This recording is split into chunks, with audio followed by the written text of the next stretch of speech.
สวัสดีค่ะสวัสดีครับต้อนรับทุกท่านนะครับเข้าสู่บรรยากาศของรายการธรรมประทีปนะครับเดี๋ยววันนี้เรากราบนมัสการพระอาจารย์นะครับผู้เป็นองค์บรรยายนะครับแล้วก็กราบสวัสดีไปยังท่านผู้ชมนะครับที่อยู่ที่นี่นะครับแล้วก็ที่อยู่ทางบ้านด้วยนะครับเดี๋ยวเราจะไปจุดธูปเทียนกันก่อนนะครับเรียนเชิญครับพระภัยครับค่ะลำดับต่อไปนะคะขอเชิญสาธุชนทุกท่านได้สำรวมกายวาจาใจนะคะจะได้จุดเทียนธูปบูชาพระรัตนตรัยค่ะขอเรียนเชิญประธานในพิธีค่ะคุณากรนะคะชาวบ้านเกาะค่ะประธานจุดเทียนธูปบูชาพระรัตนตรัยนะคะเรียนเชิญค่ะ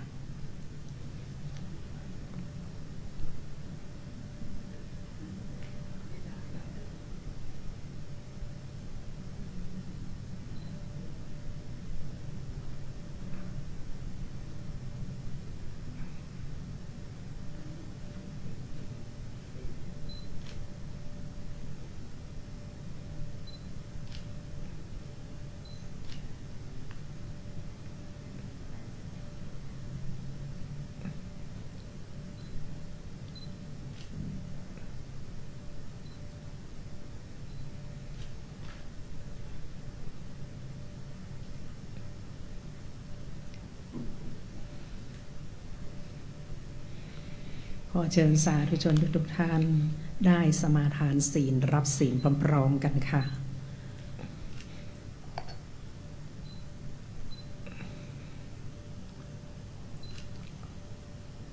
มะยังพันเตวิสุงวิสุงรักขณัฏฐายะติสรเนนะสหะปัญจศีลานิยาจามะทุติยัมปิมะยังพันเตวิสุงวิสุงรักขณัฏฐายะติสรเนนะสหะปัญจศีลานิยาจามะตติยัมปิมะยังพันเตวิสุงวิสุงรักขณัฏฐายะติสรเนนะสหะปัญจศีลานิยาจามะนะโมตัสสะภะคะวะโตอะระหะโตสัมมาสัมพุทธัสสะนะโมตัสสะภะคะวะโตอะระหะโตสัมมาสัมพุทธัสสะนะโมตัสสะภะคะวะโตอะระหะโตสัมมาสัมพุทธัสสะนะโมตัสสะภะคะวะโตอะระหะโตสัมมาสัมพุทธัสสะนะโมตัสสะภะคะวะโตอะระหะโตสัมมาสัมพุทธัสสะนะโมตัสสะภะคะวะโตอะระหะโตสัมมาสัมพุทธัสสะพุทธังสรณังคัจฉามิพุทธังสรณังคัจฉามิธัมมังสรณังคัจฉามิธัมมังสรณังคัจฉามิสังฆังสรณังคัจฉามิสังฆังสรณังคัจฉามิทุติยัมปิพุทธังสรณังคัจฉามิทุติยัมปิพุทธังสรณังคัจฉามิทุติยัมปิธัมมังสรณังคัจฉามิทุติยัมปิธัมมังสรณังคัจฉามิทุติยัมปิสังฆังสรณังคัจฉามิทุติยัมปิสังฆังสรณังคัจฉามิตติยัมปิ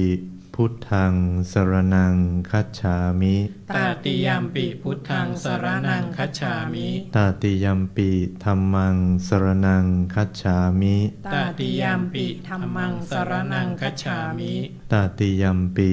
สังฆังสรณังคัจฉามิตติยัมปิสังฆังสรณังคัจฉามิติสรณคมนังนิธิตังปานาติปาตาเวระมณีสิกขาปะทังสมาธิยามิปานาติปาตาเวระมณีสิกขาปะทังสมาธิยามิอทินนาทานาเวระมณีสิกขาปะทังสมาธิยามิอาทินนาทานาเวระมณีสิกขาปะทังสมาธิยามิกาเมสุมิจฉาจาราเวระมณีสิกขาปะทังสมาธิยามิ กาเมสุมิจฉาจารา เวรมณีสิกขาปะทังสมาธิยามิ มุสาวาทาเวระมณีสิกขาปะทังสมาธิยามิ มุสาวาทาเวรมณีสิกขาปะทังสมาธิยามิ สุราเมรยะมัชฌะปมาทัฏฐานาเวระมณีสิกขาปะทังสมาธิยามิ สุราเมรยะมัชฌะปมาทัฏฐานา เวรมณีสิกขาปะทังสมาธิยามิ อิมานิปัญจ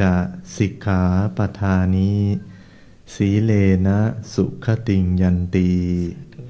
สีเลนะโภคะสัมปทา สาธุ สีเลนะนิพพุติงยันติ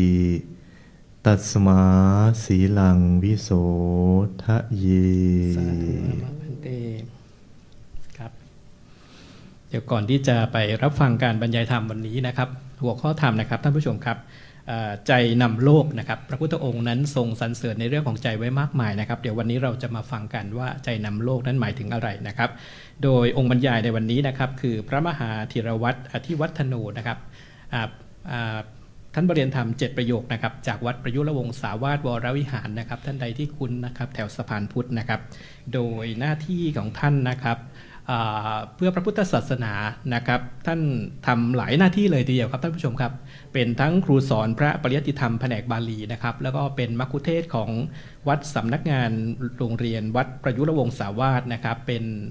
ครูพิเศษนะครับวิชาพระพุทธศาสนาโครงการ English Program นะครับของโรงเรียนสามเสนวิทยาลัยนะครับกราบอาราธนาพระอาจารย์ด้วยความเคารพครับ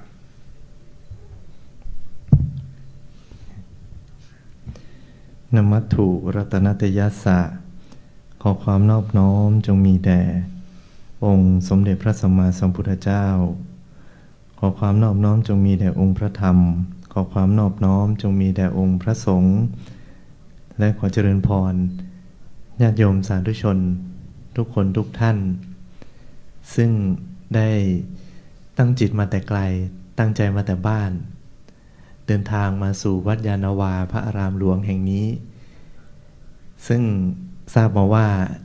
เป็นญาติโยมที่มาจากโรงเรียนแห่งหนึ่ง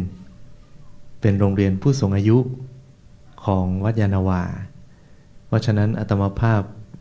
ถือว่าได้รับเกียรติเป็นอย่างยิ่งที่ได้มาบรรยายให้ญาติโยมผู้เป็นสวซึ่งไม่ใช่สมาชิกวุฒิสภา แต่เป็นสมาชิกผู้สูงวัยสูงอายุของกรุงเทพมหานครเป็นครั้งแรกที่อาตมาภาพตัดสินใจรับอาราธนาท่านในเมตตาท่านอาจารย์เจ้าคุณพระวิสุทธิวราภรณ์ท่านผู้ช่วยเจ้าวาดพระอารามหลวงวัดเทพธิดารามท่านเคยท้าทามอาตมาภาพมา 2-3 รอบให้มาออกรายการแต่ว่าเนื่องด้วยภารกิจที่ญาติโยมว่างมาจริงๆมีมากกว่านี้เมื่อ2 ปีที่ผ่านมานี้ยังครองตำแหน่งอีก2 หน้าที่ด้วยกันก็เลยกลายเป็น5 หน้าที่แต่ปัจจุบันเหลือ3แล้วก็โล่งตัวขึ้นหน่อยหนึ่งแต่ก็อย่างที่ญาติโยมทราบกันดีว่าพอเราเข้าสู่วัยทำงานนั้นก็จำเป็นต้องปรับตัวต้องเปลี่ยนแปลงหลายอย่างจากเด็กเรามีเวลาเล่นเยอะแยะมากพอโตขึ้นมาเปลี่ยนแปลงสถานะจากตัวเองจากเป็นเด็กกลายเป็นวัยรุ่นกลายเป็นวัยทำงานสุดท้ายก็เป็นวัยทองแต่ไม่มีทองใส่สักทีหนึ่งอย่าว่าแต่ไม่มีทองใส่เลยโยมจะเติมน้ำมันเต็มถังทุกวันนี้ก็ยากแล้ว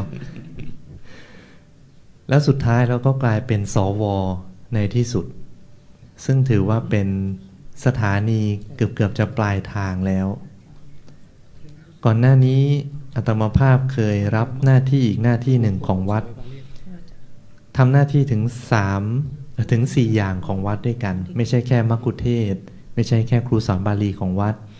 ยังเป็นภัตตุเทศก์ด้วยญาติโยมเป็นผู้จัดการกิจนิมนต์ของวัดประยุรวงศาวาสแต่ภัตตุเทศก์ที่นี่ไม่ธรรมดาภัตตุเทศก์วัดประยูรมีสโลแกนว่าต้องเป็นพิธีกร งานศพได้ด้วย เพราะฉะนั้นเมื่อก่อนอาตมาภาพจะเจอแต่งานศพพูดแต่กระศพแต่ทุกวันนี้ได้พักงานบ้าง ไม่ได้เป็นพระตุเทศต่อเปลี่ยนมาพูดกับคนเป็นๆบ้าง ไม่งั้นจะพูดไม่รู้เรื่อง วันนี้ก็ถือว่าอาตมาภาพดีใจที่ได้มารับหน้าที่บรรยายธรรมในวันนี้ โดยเมตตาธรรมของท่านอาจารย์เจ้าคุณพระวิสุทธิวราภรณ์ตอนนี้ก็ยังมีหน้าที่อยู่เหมือนกันไปดูแลสมณเณรพระฤดูร้อนที่วัดเพลงกลางสวนเขตตลิ่งชันนะฮะก็นั่งรถมาไกลเหมือนกัน100 กว่าบาทก็ถือว่าต้องปลีกตัวมาต้องขอมอบภาระหน้าที่ให้พี่เลี้ยงสักเล็กน้อยเพราะเห็นว่าหน้าที่ตรงนี้ท่านอาจารย์เจ้าคุณท่านว่าหาพระไม่ค่อยได้พระส่วนมากเดินทางกลับบ้านแล้วก็ยังติดภารกิจที่อื่นมากมายแต่ภารกิจที่ว่านี้ไม่รู้ว่ากลับบ้านจริงหรือว่าไปหาน้ำมันเติมอยู่เหมือนกันวันนี้มาในหัวข้อใจนำโลกจริงๆเป็นอะไรที่พูดยากต้องบอกว่าพูดยากเพราะคนเราไม่ค่อยเข้าใจแก่นสารของพระพุทธศาสนาเท่าไหร่ญาติโยมคงเคยได้ยินได้ฟังกันเทศจากพระเถระหลายรูปหลายกันที่ท่านมักจะเทศว่ามโนปุพังคมาธรรมามโนเสถามโนมยาใจทุกสิ่งทุกอย่างมีใจเป็นประธานมีใจเป็นหัวหน้ามีใจสำคัญที่สุดสำเร็จจากใจทั้งนั้นซึ่งเป็นความหมายที่ลึกซึ้งมากในหลักสูตรที่อาตมาภาพเรียนบาลีมาได้เรียนเรื่องราวของพระสาวกรูปหนึ่งซึ่งเป็นนิทานที่ประกอบพุทธศาสนสุภาษิตข้อนี้นี่แหละแล้วขึ้นต้นมาด้วยหัวข้อที่น่าสนใจคือเป็นเรื่องใจในทางพระพุทธศาสนานั้นทุกสิ่งทุกอย่างสำเร็จจากใจเป็นเบื้องต้นแต่ในเวลาที่เราเรียนธรรมะญาติโยมคงงงและสงสัยถ้าทำไมสำเร็จจากใจแต่เวลาเราฟังเรื่องกรรมพระพุทธองค์ทรงยกกายกรรมก่อนวจีกรรมก่อนแล้วปิดท้ายด้วยมโนกรรมเราอาจจะเข้าใจมิติไม่ชัดเจนเท่าไหร่การเรียงลำดับนั้นเนี่ยไม่สำคัญเท่าอะไรเป็นตัวการถ้าเราพูดถึงการเรียงลำดับเราจะเห็นว่ากายกรรมอยู่หน้าวจีกรรมอยู่กลางมโนกรรมอยู่หลังแต่หากมองเป็นแนวบนลงสู่ล่างจะเห็นว่ากายกรรมอยู่บนมโนกรรมอยู่ล่างก็แสดงว่าใจนี่แหละเป็นต้นเรื่องเบื้องหลังของทุกสิ่งอย่างของชีวิตในสมัยเด็กๆอาตมาเคยได้รับตำแหน่งเป็นคณะกรรมการนักเรียนแล้วได้มีโอกาสจับไมค์ประชาสัมพันธ์เช่นนี้แหละญาติโยมต้องยอมรับว่าอาตมาเป็นคนกลัวไมค์แต่โยมฟังแล้วคงจะไม่เชื่อกลัวไมค์แล้วทำไมถึงกล้ามาพูดไมค์เช่นนี้เพราะว่าคุณครูได้ให้แนวคิดอาตมาอย่างหนึ่งว่าอาตมาชื่อธีรวัฒน์เนาะอาตมาชื่อเล่นชื่อบอสเด็กชายบอสสักวันหนึ่งหนูต้องโตขึ้นสักวันหนึ่งหนูต้องทำอะไรต่างๆที่ใจหนูจะไม่คิดไม่ฝันหรือแม้แต่ไม่อยากจะทำอาตมาภาพไม่เชื่อเลยอาตมาภาพเป็นคนที่เชื่อว่าเราสามารถสร้างคอมฟอร์ตโซนแล้วไปหาคอมฟอร์ตโซนของตัวเองได้เป็นคนที่รักสุขเกลียดทุกข์เหมือนกับคนทั่วๆไปเหมือนสิงสาราสัตว์ทั่วไปเพราะฉะนั้นแล้วงานจับไมค์ในช่วงนั้นเป็นงานที่อาตมาภาพเกลียดมากใครบอกให้เด็กชายบอสไปยืนหน้าห้องแล้วพูดอาจจะพูดแค่ 2-3 คำแนะนำตัวแต่พออยู่ไปอยู่มาญาติโยมกลายเป็นว่าพอมาบวชเป็นสามเณรไปทำงานนอกจากตั้งแต่ตอนเป็นเด็กนักเรียนธรรมดามาบวชเณรก็โดนบังคับให้นำสวดมนต์ไหว้พระนำซ้ำก็ยังได้เป็นรองประธานนักเรียนตอนเป็นสามเณรอีกต่างหากก็ยิ่งต้องใช้ไมค์มากขึ้นสุดท้ายชีวิตก็ไม่รู้หันเหอะไรหรือบุญกรรมนำแต่งได้มาอยู่วัดประยุรวงศาวาสที่กทมซึ่งขึ้นชื่อว่าเป็นวัดพระนักเทศน์เป็นวัดพระนักพูดเป็นวัดพระนักบรรยายกลายเป็นว่าวัฒนธรรมองค์กรของวัดประยูรนั้นมันถูกหล่อหลอมบังคับอาตมาให้ ต้องเปลี่ยนแปลงตัวเองจากใจที่เคยปฏิเสธใหม่ไม่ชอบอย่างนี้เลยมาเห็นว่าภารกิจสำคัญของวัดประยุรวงศาวาสนั้นคือการสร้างพระสร้างสมณเณรที่จะเป็นทายาทช่วยจันลงพระพุทธศาสนาด้วยการรู้จักกล้าจับไมค์เป็นเบื้องต้นวัดประยุรวงศาวาสก็เลยกลายเป็นแหล่งอบรมพระนักเทศน์มาหลายต่อหลายรุ่นจนปัจจุบันนี้คือรุ่นที่31แล้วญาติโยมเท่ากับว่าอาตมาภาพก็ได้กลายเป็นองคาพยพเป็นหนึ่งในองค์ประกอบเป็นอวัยวะสำคัญชิ้นหนึ่งของวัดที่จำเป็นต้องกล้าเผชิญหน้ากับไมค์ทั้งที่คอมฟอร์ตโซนตัวเองไม่ใช่ไมค์เลยแต่ทุกวันนี้ถ้าใครบอกให้พูดไมค์ก็ไม่กลัวแล้วเมื่อก่อนนี่สั่นมากญาติโยมนึกว่าเจ้าเข้านึกว่าเป็นม้าทรงของภูเก็ตช่วงกินเจเหตุผลที่กลัวประการหนึ่งญาติโยมเพราะตัวเองเป็นคนไม่ชอบเล่าเรื่องราวเห็นว่าเรื่องราวที่ตนเองประสบมาสิ่งที่ตนเองอ่านมาตัวเองเล่าไม่ค่อยดีไม่มีเทคนิคในการบรรยายหรือจะพูดอะไรให้ใครฟังแต่พอได้มาอยู่ที่วัดประยูรสังกัดวัดปัจจุบันที่นั่นก็ไม่ได้สอนแค่ให้ไม่กลัวไมค์อย่างเดียวยังสอนให้คิดอย่างเป็นระบบสอนให้คิดอย่างเป็นระบบว่าพระพุทธเจ้าทรงวางแบบแผนการเทศยังไงบ้างก็ค่อยๆเข้าใจคอนเซปต์ที่พระพุทธองค์ทรงวางแนวทางการเทศให้กับบุคคลแต่ละคนแต่ละช่วงวัยแต่ละเพศหรือแม้แต่กระทั่งต่างศาสนาด้วยกันให้เขาเข้าใจหรือหากไม่เข้าใจพระองค์ทรงมีกลวิธีอย่างไรอาตมาภาพก็ค่อยๆเข้าใจจากการได้อยู่ที่นี่เพราะว่าได้ฟังจากพระผู้ใหญ่หลายๆท่านแลกเปลี่ยนทัศนะด้วยกันอาตมาภาพเลยได้ขยายคอมฟอร์ตโซนหัวใจตัวเองเพิ่มขึ้นด้วยการเปลี่ยนตัวเองเป็นนักเรียนรู้ของโลกโดยเฉพาะอย่างยิ่งในตอนที่เป็นพระทุเทศเป็นงานท้าทายมากเพราะอาตมาภาพไม่คิดว่าตนเองจะเหมาะกับการพูดในงานศพเป็นคนที่ไม่ได้พูดมีสีสันอะไรเลยแต่พอได้ฟังพระผู้ใหญ่ท่านเทศในงานศพเราก็เห็นว่ามันเป็นสิ่งสำคัญที่เราต้องทำเพราะพระนี้จำเป็นต้องเป็นมิตรสหายกับญาติโยมทั้งในยามสุขยามทุกข์โดยเฉพาะในยามทุกข์จะต้องให้ญาติโยมนั้นสามารถตั้งสติแล้วดึงตนเองอยู่กับปัจจุบันให้ได้อาตมาภาพได้ฟังเรื่องราวหนึ่งมาก็ทำให้คิดว่าใจของเรานี้สำคัญจริงๆสำคัญที่จะกำหนดทิศทางของเราได้ว่าโลกนี้จะเป็นอย่างไรโลกที่ว่านี้ไม่ได้หมายถึงโลกทั้งใบไม่ได้หมายถึงดาวเคราะห์ที่มีดินมีน้ำมีอากาศมีมหาสมุทรมีแร่ธาตุในดินแต่ว่าหมายถึงชีวิตของเรานี่แหละญาติโยมชีวิตส่วนตัวของเรานี้จำเป็นต้องเข้าใจสัจธรรมความจริงเหมือนกันว่าพระพุทธองค์ทรงแสดงข้อเท็จจริงที่เราต่างก็หลีกลี่หนีไม่พ้นอาตมาภาพผู้พูดก็เช่นกันพระพุทธองค์ก็เช่นกันนั่นก็คือเรื่องของความแก่แต่บางคนพูดแล้วเอามือปิดหูพระคุณเจ้าอย่ามาพูดคำว่าแก่กับฉันพูดเบาๆคำว่าแก่พูดเบาๆก็เจ็บอย่างนี้ก็มีคุณปู่คุณย่าคุณตาคุณยายไม่เอาหลวงพี่เรียกคุณพี่ได้ไหมอย่างนี้เป็นต้นแต่แท้ที่จริงแล้วเนี่ยมันเป็นกลไกทางสมองที่เรานั้นไม่ยอมรับความจริงแต่พระพุทธองค์ตรัสบอกว่าแท้ที่จริงแล้วเนี่ยใจสามารถสั่งบังคับบัญชาได้ใจที่ว่านี้ก็เริ่มต้นที่ความคิดคือ mindset นั่นแหละ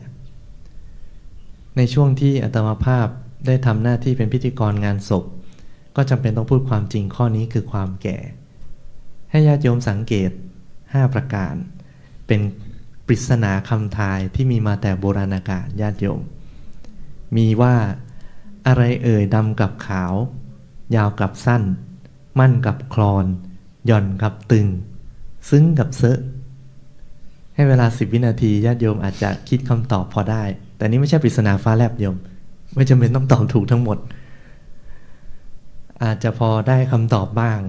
หรือไม่ได้คำตอบบ้างขอให้ญาติโยมตอบไว้ในใจประการแรกญาติโยมอะไรเอ่ยดำกับขาวโยมผมเส้นผมของเราเนี้ยจากเดิมทีดำเงาวาววับ ไม่ต้องใช้มะกอกก็วาววับเพราะว่าเส้นผมมีกลไกการผลิตน้ำมันตามธรรมชาติแต่ว่าด้วยความที่เป็นเชื้อเอเชียเมลานินที่อยู่ที่ปลายผมอยู่ที่รากผมก็เลยผลิตสีดำออกมาแต่พอเวลาผ่านไปญาติโยมเลข2บ้างเลข3บ้างเลข4บ้างสุดท้ายเมลานินบางจุดก็หยุดทำงานก็ส่งผลเป็นเส้นผมดั้งเดิมแท้ๆคือสีขาวที่เราเห็นกันอยู่แต่ญาติโยมบางคนก็เลือกที่จะปกปิดเอาไว้ไปซื้อเบอร์กามอตบ้างซื้อสีย้อมผมกานิเย่บ้างบางคนบอกอุ้ยสีเหล่านี้มันไม่วาววับย้อมไปก็ติดแป๊บเดียวเอาเจลขัดรองเท้ากีวีบ้าง บางคนก็มีทำอย่างนั้นอันนี้ก็ไม่แนะนำให้ทำตามโปรดใช้วิจารณญาณในการรับฟังญาติโยมก็ไม่ควรจะทำตามเช่นนั้นแต่เมื่อญาติโยมบางคนยอมรับได้อยู่ได้ญาติโยมก็จะเห็นว่าจริงๆแล้วมันก็เป็นความงามอย่างหนึ่งถ้าญาติโยมมองเห็นว่ามันก็แค่เส้นผมแหละมันก็เป็นไปตามกาลเวลามีการเปลี่ยนแปลงไปตามอายุคงไปบังคับบัญชามันไม่ได้ก็ปล่อยให้เป็นไปจากดำก็เป็นขาวประการที่2โยมยาวเป็นสั้นอะไรยาวกับสั้นเล็บไหมครับ สายตาญาติโยมอัตมภาพก็ยาวกับสั้นแล้วเมื่อก่อนไม่ต้องใส่แว่นก็มองชัดมองไปจากตรงนี้มองไปป้ายท้ายนู้นอ่านว่าอะไรอ่านได้หมดเลยแต่พอปัจจุบันไม่ได้ต้องใส่แว่นบางท่านถึงขั้นต้องทำเลสิกหมดไป 3-4 หมื่นก็มีหรือบางท่านก็สะดวกใส่แบบคอนแทคเลนส์ก็ทำให้เห็นว่าชีวิตจะเริ่มเพิ่มเงื่อนไขความยุ่งยากขึ้นมาแต่ความยุ่งยากที่ว่านี้มันจะไม่เป็นอะไรถ้าเราเข้าใจว่ามันก็ความเปลี่ยนแปลงนั่นแหละเพราะฉะนั้นเราจึงอาจจะมีอวัยวะชิ้นที่33ขึ้นมาเป็นแว่นตาบ้างอย่างนี้เป็นต้นต่อไปญาติโยมมั่นกับคลอนอะไรมั่นกับคลอนฟันโอ้เก่งมากเลยอาตมาภาพเป็นครูนี่ถ้าโยมเป็นนักเรียนอาตมาให้เกรด4ละ ที่มั่นกับคลอนโยมก็คือฟันจากเดิมทีเนี่ยเรามีฟันทั้งบนทั้งล่างขบเคี้ยวได้สะดวกจะเคี้ยวผลไม้จะเคี้ยวเนื้อที่อยู่ติดกระดูกจะเอาฟันแทะกระดูกก็ยังได้แทะเนื้อที่อยู่ติดกระดูกแต่พออายุผ่านไปญาติโยมมันจะมีประโยคไดอะล็อกหนึ่งโผล่ขึ้นมาในช่องปากของเราเหงือกจ๋าฟันลาก่อนสุดท้ายจากฟันสีขาวเดิมทีที่มันมีเติมเต็มพื้นที่อยู่ตรงนั้นมันก็จะเหลือแค่เหงือกแดงๆแจ๋ๆเท่านั้นเองฟันนี้ก็มีอยู่คู่กับเรามาตั้งแต่เกิดแต่เมื่อถึงเวลาเหงือกของเราไม่สามารถจะต้านทานอายุได้มันก็จำเป็นต้องปล่อยรากฟันเอาไว้ออกไปบางคนก็จึงตัดสินใจทำฟันเทียมบ้างใส่ฟันปลอมบ้างแล้วก็อาจจะต้องปรับที่พฤติกรรมการทานอาหารของเราให้เหมาะสมประการที่4หย่อนกับตึงญาติโยมอะไรหย่อนกับตึงเอาหูของเราเนี่ยญาติโยมจากเดิมทีเนี่ยเคยฟังคนนินทาอยู่หน้าบ้านได้ยินมาถึงหลังบ้านทำกับข้าวอยู่ดีๆป้าคนนี้นินทาเราอีกแล้วหรือแม้แต่กระทั่งบางทีขึ้นรถ BTS เฉยๆเนี่ยโยมขึ้นรถไฟฟ้า BTS เนี่ยใส่รองเท้าแตะเท่านั้นแหละก็ไปได้ยินได้ฟังคนนี้ว่าโอ้โหไม่อับอายภาพลักษณ์ประเทศไทยบ้างอย่างนี้เป็นต้นใส่รองเท้าอยู่ที่เท้าแต่ว่าดันไปหนักใจคนอื่นก็มีคุณยายคนหนึ่งเป็นคุณยายอายุหลักเลข7และญาติโยมไปหาหมอแกไปหาหมอเป็นไข้คุณหมอก็เลยบอกว่าคุณยายอายุมากแล้วเนี่ยคุณยายต้องทานยาแก้ไข้3เวลาหลังอาหารนะเช้ากลางวันเย็นคุณยายก็พงกหัวปลกโอ้คุณหมอรับทราบเดี๋ยวคุณยายจะดูแลตัวเองอย่างดีคุณยายกลับไปตอนนั้นไปหาหมอตอนเช้าญาติโยมทานอาหารกลางวันเสร็จลูกชายหาคุณยายซึ่งเป็นแม่ไม่เจอตอนเย็นก็แล้วหาคุณยายไม่เจอญาติโยม แต่พอเช้าอีกวันหนึ่งเจอคุณยายหมอนัดอีกทีว่าเดี๋ยวอีก2-3 วันต้องไปหาหมอลูกชายตัดสินใจพาคุณยายกลับไปหาหมอ2-3 วันถัดจากนั้นคุณหมอถามว่ายายเป็นไงบ้างอาการไข้ยายบอกอ๋อดีขึ้นแล้วคุณหมอดีขึ้นแล้วแต่ว่าเหนื่อยมากเลยกินยาคุณหมอแล้วมันเหนื่อยมากหมอก็ถามมันเหนื่อยยังไงคุณยายผมไม่ได้ให้คุณยายไปออกกำลังกายซะหน่อยคุณยายก็ทานยาพักผ่อนนี่3 เวลาครบถ้วนไหมยายก็บอกครบถ้วนแต่มันเหนื่อยเพราะต้องทานยาตามหมอหมอก็ถามทำไมยายเหนื่อยเพราะอะไรยายบอกโอ้ก็ต้องไปวัดทุกวันเลยหมอถามทำไมต้องไปวัดทุกวันยายก็บอกว่าก็หมอบอกเองไม่ใช่เหรอให้ยายทานยา3 เวลาหลังวิหารเนี่ยยายก็ต้องเดินไปหลังวิหารวัดทุกวันไม่รู้จะไปกินอะไร3 เวลาหลังวิหารมันเหนื่อยมากเลยนะคุณหมอยายเข็ดแล้วไม่เป็นไข้แล้วหมอก็ต้องแก้สถานการณ์หมอก็ต้องบอกว่าคุณยายหลังอาหารไม่ใช่หลังวิหารกินที่บ้านนั่นแหละนะยายผมไม่เคยสั่งให้คุณยายไปกินยาที่วัดนะเนี่ยก็คือหย่อนกับตึงบางทีหูของเราจากแก้วหูที่มันฟังได้ทุกความถี่เสียงจะเบาจะดังแค่ไหนมันก็ค่อยๆแปลเปลี่ยนไปตามกาลเวลาถึงเวลาอาจจะต้องมีอุปกรณ์ช่วยฟังหรืออาจจะใช้กลวิธีใหม่เดิมถ้ารู้ว่าหูของเรามันเสื่อมด้วยการใช้หูฟังมากเข้าก็ลดการใช้เสียอย่างนี้เป็นต้นและสุดท้ายซึ้งกับเซอะอะไรญาติโยมซึ้งกับเซอะความทรงจำการจำได้หมายรู้ของเราเคยจำได้ว่าคนนี้ติดหนี้เราคนนี้ชวนเราไปซื้อหวย2 ตัว3 ตัวงวดนี้ก็ไม่ถูกทำไมบอกเรา48ทำไมมันออก47อย่างนี้เป็นต้นนะเมื่อก่อนจำได้คนนี้ให้หวยแม่นคนนี้ให้หวยไม่แม่นสุดท้ายก็ค่อยๆลืมเรื่อยๆจำได้แค่หน้าสุดท้ายก็ลืมแม้กระทั่งว่าหน้าคนนี้เป็นใครเคยรู้จักหรือไม่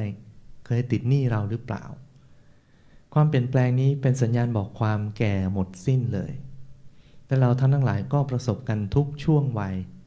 แต่อยู่ที่ว่าใครจะมีการเจอความแก่มากกว่ากัน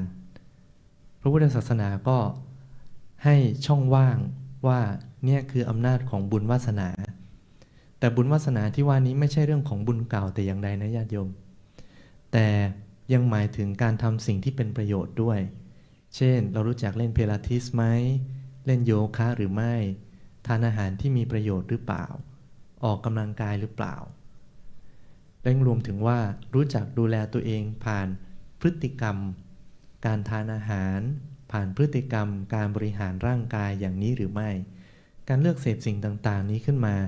มันจึงช่วยให้เราสามารถชะลอวัยได้ทำให้เราเห็นความเปลี่ยนแปลงช้าลงแต่ก็ยังมีความเปลี่ยนแปลงอยู่ดีเมื่อญาติโยมเห็นว่าความเปลี่ยนแปลงที่มีขึ้นเกิดขึ้นอยู่ในร่างกายของเรามันบอกอยู่ทุกครั้งว่าเราพบเจอความเปลี่ยนแปลงหนีไม่ได้ไปไม่พ้นสิ่งที่โยมทำได้ก็มีแต่ทำใจเท่านั้นตามปรัชญาของสโตอิกบอกว่าเราต้องรู้จักอยู่กับสิ่งที่ควบคุมได้ควบคุมสิ่งที่ควบคุมได้ร่างกายซึ่งควบคุมไม่ได้แปรเปลี่ยนไปตามวัยตามเวลาเรื่อยๆมันก็เป็นไปตามเหตุปัจจัยคือเมื่อมีเกิดก็มีแก่แต่สิ่งที่เราจะให้แก่ขึ้นไม่ได้นั่นก็คือใจของเราต้องรู้จักทำใจให้เป็นเหมือนกับคนวัยอ้อ30-40ยังสนุกอยู่กับโลกต่อให้เผชิญหน้ากับความเปลี่ยนแปลงก็ยังคงสนุกอยู่ยังคงมีความสุขได้ร่างกายอาจจะเคยอนุญาตให้เราเคยปีนเขาอย่างเช่นอาจจะเคยขึ้นเขาวงพระจันทร์เคยขึ้นเขาคิชกูฏตอนเลข2เลข3ได้แต่พอมาปัจจุบันไปไม่ถึงก็ไม่เป็นไรแค่นึกว่าใจเราเคยไปถึงเขาในตอนอดีตหรืออนุโมทนาร่วมเวลาที่ได้เห็นภาพภูเขาคิชกูฏเขาวงพระจันทร์ผ่านสายตาผ่านหน้าจอโทรศัพท์แล้วนึกย้อนอดีตกลับไปใจมันก็เป็นสุขได้ง่ายขึ้นไม่จำเป็นต้องเอาสังขารร่างกายไปโยมไม่งั้นจะเหมือนกับนักท่องเที่ยวที่ไปขึ้นเขาถ้ำเสือถ้าอาตมาภาพจำไม่ผิดที่จังหวัดกระบี่แล้วปรากฏว่าเสียชีวิตคาบันไดเพราะ เราไม่ได้รู้จักประมาณร่างกายของตนเองว่าไหวหรือไม่ เพราะฉะนั้นเรื่องของการทำใจนี้จึงเป็นเรื่องสำคัญเป็นเรื่องที่เราต้องหัดเรียนรู้ต้องฝึกหัดทำครั้งเดียวไม่ได้ทำความเข้าใจครั้งเดียวไม่ได้เราต้องรู้จักใช้การเรียนรู้ที่จะปรับใจของเราให้บ่อยเพราะทุกวันนี้ญาติโยมไม่ใช่แค่เปลี่ยนแปลงเรื่องของร่างกายจิตใจของผู้นำผู้บริหารซึ่งเราก็บังคับไม่ได้ส่งผลให้นโยบายต่างๆที่ออกมาก็กระทบเศรษฐกิจสังคมอย่างที่เราก็ไม่สามารถจะเลือกเปลี่ยนแปลงอะไรได้ควบคุมก็ไม่ได้หรือครั้นจะตัดสินใจลงไปประท้วงกลางท้องถนนก็อาจจะไม่เป็นผลดีเพราะสภาพอากาศก็ไม่เอื้อร้อนก็ร้อนแล้วแถมอาจจะไม่คุ้มเสียกับร่างกายที่เราต้องเปลี่ยนกิจวัตรจากเดิมอยู่บ้านดูทีวีกดแชร์นั่นนี่โน่นต้องมาแสดงความไม่พึงพอใจกับแนวทางอย่างนั้นอย่างนี้เป็นอาทิก็อาจจะทำให้เรานั้น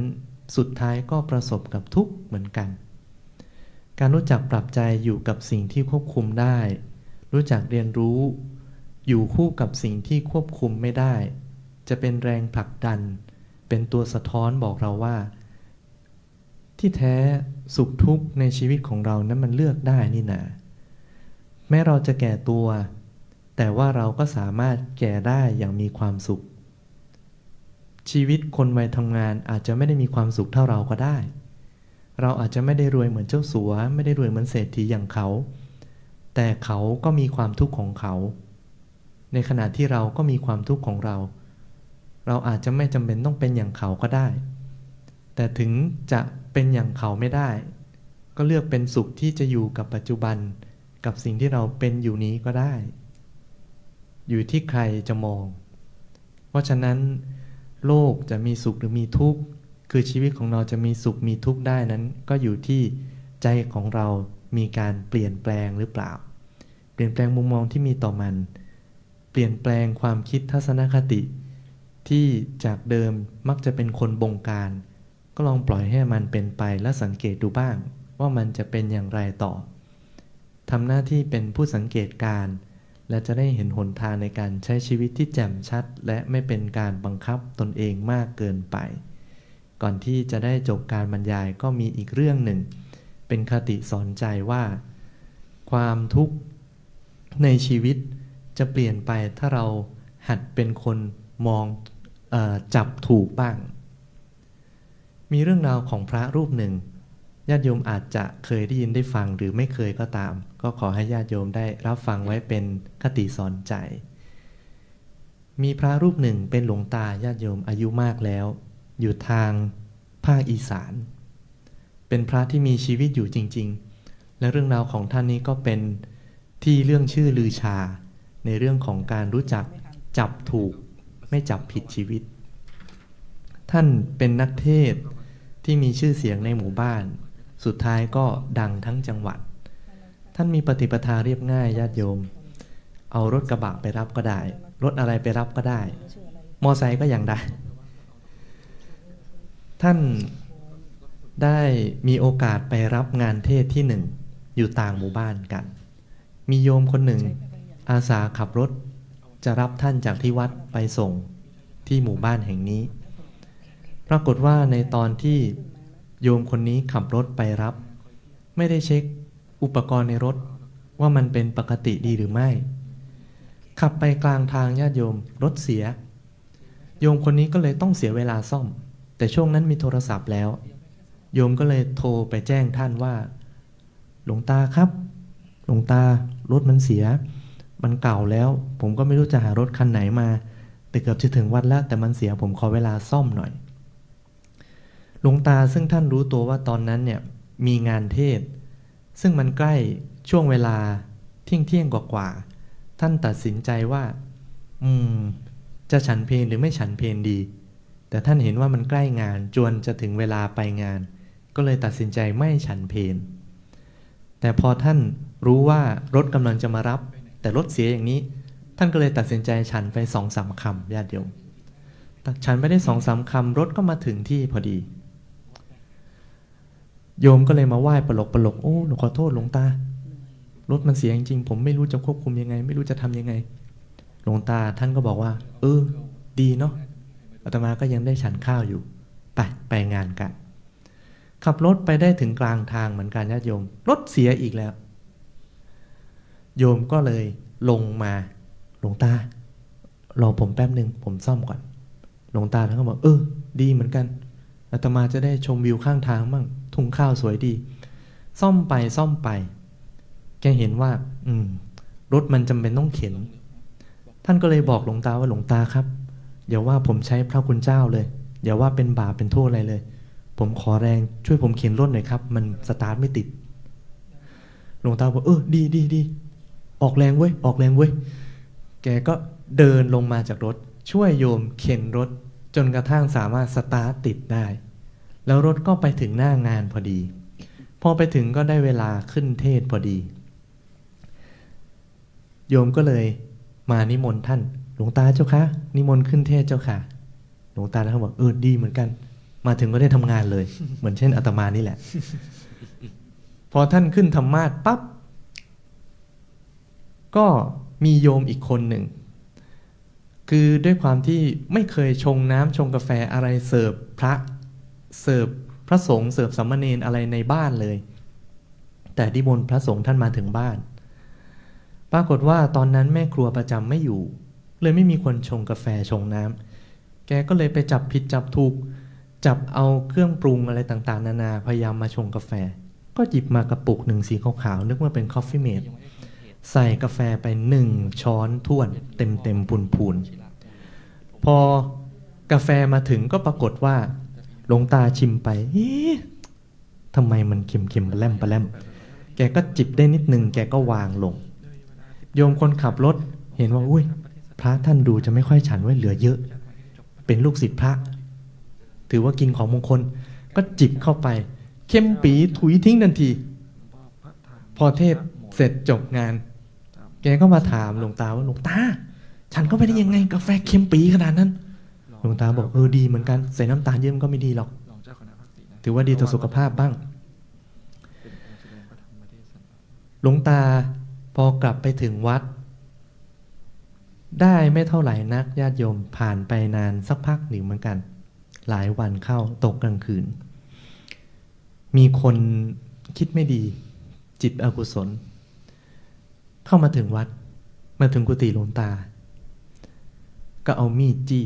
เหมือนข่าวที่เกิดขึ้นที่สะพานพุทธ2-3 วันเนี่ยโยมคนต่างด้าวเอาปืนจี้โทรศัพท์ของคนที่อยู่บนสะพานพุทธหน้าวัดอาตมานี่แหละแต่ไม่ใช่อาตมานะเดี๋ยวโยมจะเข้าใจผิดก็โจรก็มาจี้เอามือจี้บอกหลวงตาทรัพย์สินมีค่าส่งมาให้หมดหลวงตาซึ่งกำลังจะจำวัดสลืมสลือขึ้นมาโยมเป็นใครล่ะเนี่ยเอามีดมาขู่อาตมาทำไมแจ้งความตัวลงไปว่าผมเนี่ยมาปล้นผมจะมาทรัพย์สินในวัดหลวงตาน่ะมีเท่าไหร่ส่งมาให้หมดอยากกระมิดกระเมียนหลวงตาบอกอยู่ทางนู้นน่ะเอาไปเลยดีเหมือนกันโจรฟังก็งงมันดียังไงหลวงตาผมจะมาปล้นหลวงตานะเนี่ยขอมีค่าทั้งหมดiPad อะไรของหลวงตาน่ะผมจะเอาไปให้หมดเลยนะทองคำหุ้นบิตคอยผมจะเอาไปหมดเลยนะหลวงตาดีเอาไปเลยโจรก็ถามทำไมหลวงตาถึงว่าดีหลวงตาก็บอกว่าอาตมาแก่แล้วหน้าที่เป็นพระยังต้องมาเฝ้าทรัพย์สมบัติอะไรที่ญาติโยมเป็นมรดกไม่กล้าเก็บไว้อยู่บ้านเอามาฝากไว้เนี่ยลำบากอาตมามากเอาไปเถอะขี้เกียจเฝ้าแล้วโจรก็ฟังอย่างนั้นก็หลวงตาแต่ผมไม่ได้เอาไปอย่างเดียวนะผมจำเป็นต้องฆ่าหลวงตาด้วยหลวงตาก็ก็ดีเหมือนกันโจรก็งงมันดียังไงหลวงตาผมจะฆ่าพระนะเนี่ยหลวงตาก็บอกว่าอาตมาแก่แล้วอยู่ชมทีวีพูเรื่องเล่าเสาร์อาทิตย์โหนกระแสได้ไม่กี่ตอนหรอกเดี๋ยวก็ตายแล้วช่วยให้มันเร็วๆด้วยดีเหมือนกันจะได้ลดเวลาอยู่บนโลกโจรฟังอย่างนั้นก็เลยหลวงตางั้นผมไม่ฆ่าแล้วผมก็ไม่ปล้นแล้วหลวงตาก็เลยบอกดีเหมือนกันหลวงตาก็ โจรก็บอกว่าเอ๊ะหลวงตานี่เป็นยังไงไบโพล่าหรือเปล่าเนี่ยไอ้นั่นก็ดีไอ้นี่ก็ดีผมจะฆ่าก็ดีผมจะปล้นก็ดีพอจะไม่ปล้นก็ดีมันยังไงถ้าผมไม่ปล้นไม่ฆ่ามันดียังไงหลวงตาก็บอกว่าก็ถ้าเองฆ่าเนี่ยสุดท้ายแล้วเองจะได้รับโทษทั้งโลกโดนขังโดนประหารไม่พ้นแค่นั้นตายไปก็ไปลงนรกใช้หนี้ใช้กรรมอีกแล้วส่วนถ้าของที่ไม่ได้ปล้นไปก็ได้เป็นสมบัติให้เจ้าวาดองค์ต่อไปให้กับพระองค์ต่อไปเขาได้ใช้งานให้วัดก็ดีเหมือนกันสุดท้ายญาติโยมโจรเนี่ยกลับจิตกลับใจกลับกายกลับตัวกลับหางกลับหัวกลับชั่วเป็นดีไปสารภาพกับตำรวจว่าตนเองเนี่ยไม่ได้ปล้นแค่วัดที่นี่ที่แรกยังเคยปล้นที่อื่นเคยจี้ที่อื่นก็ไปรับโทษในคุกแล้วก็พอพ้นจากคุกก็มาขอบวชตามใช้ชีวิตเป็นลูกศิษย์หลวงตามาจนกระทั่งถึงวาระสุดท้ายของหลวงตาท่านหลวงตาท่านนี้คนเลยขนานนามก็เป็นหลวงตาดีเนาะซึ่งท่านได้รับราชทินานามสูงสุดคือพระเทพวิสุทธาจารย์ญาติโยมเป็นอดีตเจ้าวาดมัชชิมาวาดพระอารามหลวงที่จังหวัดอุดรธานีเป็นอดีตเจ้าคณะจังหวัดอุดรธานีฝ่ายมหานิกายเรื่องราวนี้เป็นเรื่องราวที่ดีที่สอนให้เรารู้จักมองถูกจับถูกบ้างออกไปเจอแต่อากาศข้างนอกร้อนก็อาจจะบอกว่าโอ๊ยทำไมโลกมันร้อนอย่างนี้ทำไมคนเราใช้ทรัพยากรและไม่นึกถึงโลกแต่เมื่อคิดในอีกแง่หนึ่งการที่เราได้รู้ว่าโลกร้อนอากาศยังร้อนหลบเข้ามาในร่มบ้างก็เป็นการดีที่เราจะได้ถนอมสังขารร่างกายของเราได้เตือนตัวเราไว้ว่าเราไม่ควรจะหักโหมในอากาศข้างนอกอย่างนี้ก็เป็นการใช้ชีวิตที่เราจะสามารถควบคุมความทุกข์จากการเจอสิ่งไม่ถูกใจจากการเจอสิ่งที่เราควบคุมไม่ได้ด้วยการควบคุมความคิดของเราใจของเราการกระทำของเราและญาติโยมจะสามารถใช้ชีวิตทุกช่วงทุกยุคทุกวัยทุกสมัยต่อให้สภาพอากาศต่อให้จะเป็นผู้นำท่านใดคนใดการบริหารนโยบายจะเป็นเช่นไรข้าวของจะแพงหรือจะถูกหรือจะต้องเจอสถานการณ์ที่ถูกใจหรือไม่ถูกใจอย่างไรก็ตามเราจะต้องฝึกใจให้อยู่กับสิ่งที่ควบคุมได้นั่นคือความรู้สึกและการที่มีมุมมองต่อทุกสิ่งอย่างรอบตัวนั่นเองอาตมาภาพก็ขอฝากเป็นอีกบทประพันธ์หนึ่งฟังบทประพันธ์ไว้อย่างหนึ่งเพื่อที่ญาติโยมจะได้ยึดถือเอาไว้เตือนใจว่าสุขและทุกข์อยู่ที่ใจไม่ใช่หรือถ้าใจถือก็เป็นทุกข์ไม่สุขใสถ้าใจปล่อยก็เป็นสุขไม่ทุกข์ใจเราอยากได้ความสุขหรือทุกข์นารัตนตยานุภาเวนะรัตนตยเตชะสาด้วยเดชเดชะบารมีคุณพระศรีรัตนตรัยคือคุณพระพุทธพระธรรมพระสงฆ์ตลอดจนถึงอำนาจบุญกุศลที่ญาติโยมสาธุชนได้กระทำบำเพ็ญให้เป็นไปขอจงบันดาลเป็นตบะเดชะพลวะปัจจัยเป็นอุปนิสัยตามส่งให้ญาติโยมสาธุชนทั้งนั้นซึ่งได้รับฟังจากทั้งทางออนไซต์ณขณะนี้ที่วัดยานาวาพระอารามหลวงรวมจนถึงญาติโยมที่ฟังทางออนไลน์ทางบ้านขอจงประสบสุขไพศาลในร่มธรรมร่มเงาบวรพุทธศาสนาประสบความเจริญก้าวหน้าในทุกสิ่งคิดหวังสิ่งใดที่ชอบประกอบไปด้วยธรรมขอความปรารถนานั้นๆจงพลันสำเร็จดังที่ประสงค์และขอให้ญาติโยมสาธุชนมีภูมิคุ้มกันทางจิตใจให้รู้เท่ารู้ทันการเปลี่ยนแปลงตามความเป็นจริงเพื่อชีวิตที่เป็นสุขสงบร่มเย็นและเป็นประโยชน์ตลอดจิรัติติการเถิดสาธุค่ะการบรรยายธรรมะในวันนี้รายการธรรมะประทีปนะคะทางรายการก็ได้ความเมตตาอนุเคราะห์จากพระมหาเถรวัตรนะคะที่วัดธโนนะคะจากวัดประยุรวงศาวาสวรวิหารในวันนี้นะคะลำดับต่อไปขอเรียนเชิญค่ะได้ถวายปัจจัยทายธรรมนะคะคุณสุภานีค่ะเรียนเชิญนะคะ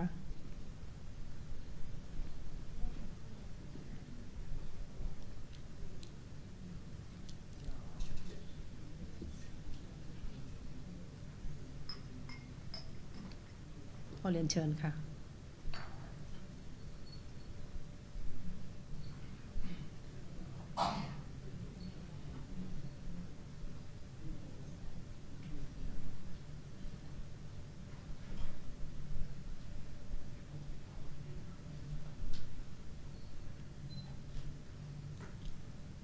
ค่ะลำดับต่อไปก็ขอเรียนเชิญท่านที่สองนะคะคุณปิยาค่ะเสนีวงศ์นายุทธยานะคะขอเรียนเชิญค่ะเรียนเชิญคุณปิยานะคะ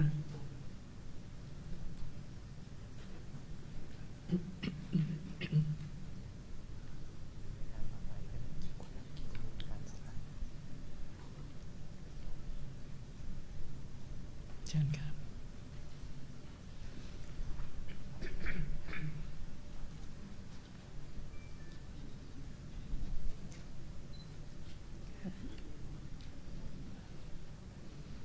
ลำดับต่อไปขอเรียนเชิญท่านที่สามนะคะ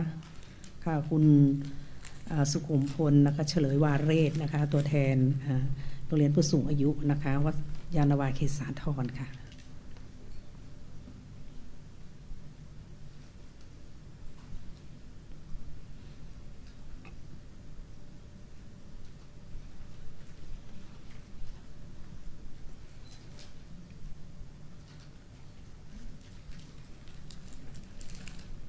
สำหรับวันนี้ก็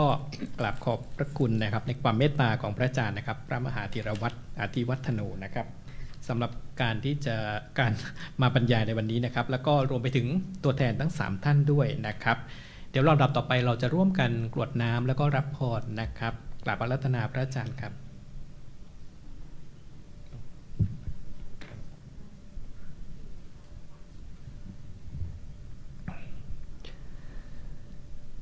ยะถาวาริวหาปุราปริปุเรนติสาครังเอวะเมวะอิโตทินังเปตานังอุปกปปติอิจิตังปฏิตังตุมหังคิปะเมวะสมิจฉตุสัพเพปุเรนตุสังกปาจันโทปนะระโสยะถามณิโชติระโสยะถาสัพพิติโยวิวัชชันตุสัพพโรโควินัสสตุมาเตภวัตวันตรายโยสุขีทีคายุโกภวะอภิวาทนะสีลิสะนิจจังวุธาปจายโนจัตตารโอธรรมาวัฏันติอายุวันโนสุขังพะลังสาธุครับเดี๋ยวก่อนที่จะจบรายการในวันนี้นะครับประชาสัมพันธ์สำหรับวัดยานนาวาในช่วงนี้นะครับท่านผู้ชมครับเราใกล้วันสงกรานต์เข้ามานะครับเดี๋ยวเราจะประชาสัมพันธ์ในเรื่องของกิจกรรมงานบุญต่างๆนะครับที่จะมีในช่วงที่จะถึงนี้นะครับงานแรกก็คือพรุ่งนี้ครับท่านผู้ชมครับนั่นก็คือวันที่3เมษายนนะครับขอเชิญทุกท่านนะครับร่วมกันทอดพระป่ามหากุศลนะครับสมทบกองทุนเผยแผ่ธรรมค้ำจุนพระพุทธศาสนานะครับเรื่องในวาระครบรอบที่22 ปีนะครับสถานีวิทยุโทรทัศน์โลกพระพุทธศาสนาเฉลิมพระเกียรติแห่งนี้นะครับในวันพรุ่งนี้นะครับณอาคารแห่งนี้ครับอาคารมหาเจษฎาบดินทร์ชั้น3นะครับของวัดยานนาวานะครับแล้วก็เดี๋ยววันที่5นะครับวันที่5กับวันที่14นะครับก็จะมีบรรยากาศของงานสงกรานต์เชิญครับค่ะทางวัดยานนาวาของเรานะคะขอเชิญร่วมทำบุญเทศกาลสงกรานต์ในปี 2569 นะคะคือวันที่5เมษายนซึ่งตรงกับอาทิตย์นะคะจะได้ทำบุญใหญ่ถวายเจดีย์ทรายนะคะจะมีการทำบุญถวายสังฆทานด้วยนะคะวันที่5ที่จะถึงนี้นะคะแล้วก็รายการต่อไปนะคะก็มีกองบุญใหญ่นะคะครับสำหรับงานที่3นะครับก็ผ่านพ้นกันไปสำหรับการบรรพชาสามเณรภาคฤดูร้อนนะครับแต่ว่าท่านใดที่อยากจะร่วมกันเป็นเจ้าภาพทำบุญนะครับตอนนี้สามเณรก็จำพรรษาจำอยู่ที่วัดยานนาวานะครับทุกท่านสามารถที่จะเดินทางมาในการทำบุญในโครงการนี้ได้นะครับจนถึงวันที่14 เมษายนนะครับเรียนเชิญทุกท่านนะครับต่อไปนะคะเติมบุญเติมพลังใจให้ชีวิตเชิญร่วมสั่งสมเสบียงบุญค้ำจุนเผยแผ่กองทุนกองบุญละ9 บาทนะคะร่วมทำบุญได้ที่ธนาคารกรุงเทพนะบัญชีขึ้นตามหน้าจอนะคะขึ้นตามหน้าจอค่ะวันนี้ก็ขอเชิญท่านผู้ชมทั้งหลายนะคะได้ร่วมทำบุญได้ค่ะครับ สำหรับประชาสัมพันธ์งานสุดท้ายนะครับเป็นกองบุญใหญ่อีกเช่นกันนะครับก็คือการดูแลพระภิกษุสามเณรผู้อาพาธนะครับทุกท่านสามารถที่จะร่วมเป็นเจ้าภาพนะครับแล้วก็ร่วมกันดูแลพระพุทธศาสนาโดยการเป็นผู้อุปถัมภ์นะครับในโครงการนี้นะครับตามรายละเอียดที่ขึ้นอยู่หน้าจอตอนนี้นะครับโดยการเป็นผู้ที่ทำหน้าที่ในเรื่องของมหาอุบาสิกานะครับอุบาสกอุบาสิกาในศาสนาพุทธนั้นมีหลายทางนะครับทางหนึ่งนั่นก็คือคอยดูแลอุปถากนะครับพระภิกษุสามเณรที่อาพาธนะครับอย่างที่เราได้ฟังกันวันนี้ในเรื่องของครับอะไรนะ